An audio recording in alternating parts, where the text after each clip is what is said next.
আসসালামু আলাইকুম। আমি আব্দুল মালেক শেখ, MS Tech 01 চ্যানেলের তরফ থেকে আমি বলছি। একটা টিপস নিয়ে আসছি আপনাদের সামনে। মোবাইল স্ক্রিন লক কীভাবে পরিবর্তন করতে হয় সেটা নিয়ে ভিডিও করছি। হয়তো কিছু অনেকের লোক আছেন মানে স্ক্রিন লক কী করে পরিবর্তন করতে লাগে বোঝেন না, জানেন না, তো তাদের জন্য এই ভিডিওটা আমি শুরু করছি। আর একটা কথা, ভিডিওটাতে একটা লাইক, একটা কমেন্ট, একটা সুন্দর করে একটা সাবস্ক্রাইব করে দেবেন প্লিজ ভাই। প্রিয় দর্শক, আজকে আপনাদের সামনে একটা ভিডিও নিয়ে আসছি। ভিডিওটা হলো মোবাইল স্ক্রিন লক কী করে আনলক করতে হয়, লক পরিবর্তন কী করে করবেন, এই বিষয়টা নিয়ে আমি আসছি আপনাদের সামনে। দেখতে থাকুন। সর্বপ্রথমে মোবাইলের সেটিংয়ে যাইতে হবে আর কি। এই যে সেটিং দেখ, আমি সেটিংয়ে গেছি।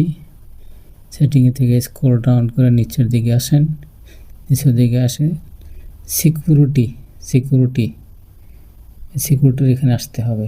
সিকিউরিটিতে আমি আসলাম। সিকিউরিটিতে আসার পরে আপনি এখানে দেখতে পাচ্ছেন স্ক্রিন লক, ফিঙ্গারপ্রিন্ট, ফেস, মানে 3টা করে লক হয়। মানে স্ক্রিন লকও করা যায়, আপনার ফিঙ্গারপ্রিন্ট করতে পারেন, আপনার ফেস করতে পারেন আর কি। ফেস করলে অটোমেটিক আপনার যেমন মোবাইলটা ধরবেন আপনার ফেসে খুলে যাবে আর কি মোবাইলটা।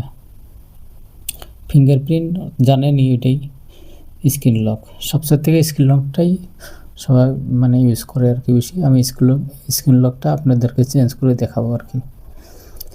এইটা আমার প্রথমে যেটা আপনাদের মানে স্ক্রিনে লক থাকে, লকটা আগে দিতে হবে আর কি, তারপরে সেটা আমার চেঞ্জ হবে আর কি। তাই স্ক্রিন আমার প্রথমে স্ক্রিন লক আমি আনলক করছি আর কি। এই যে খুলে গেল। এখন এখানে সুইফট, নন সুইফট, প্যাটার্ন, পিন সবটাই করা যায় আর কি, কিন্তু আমি প্যাটার্নটাই করব আর কি। প্যাটার্নটা দেখেছি আর কি, প্যাটার্নে গেছি আর কি। এখন সেট এ প্যাটার্ন, ড্র আনলক প্যাটার্ন, এটা এখন করতে হবে। আপনি যেটা নতুন করে লক আপনি করতে পারেন আর কি। আমি এইদিকে এই সিস্টেম করলাম আর কি। এখন এখানে দেখাচ্ছি কনফার্ম করতে হবে। রং হলো, দেখেন হচ্ছে না আর কি।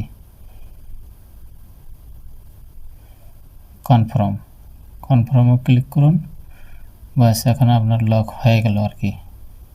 আমি পুরান যেটা লক আসলো লকটা আমি পরিবর্তন করলাম আর কি।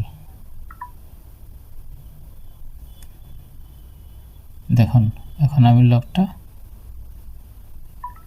খুলে গেল আর কি। এরকম করে আপনারা মানে পুরান লক চেঞ্জ করতে পারেন আর কি, পরিবর্তন করতে পারবেন আর কি।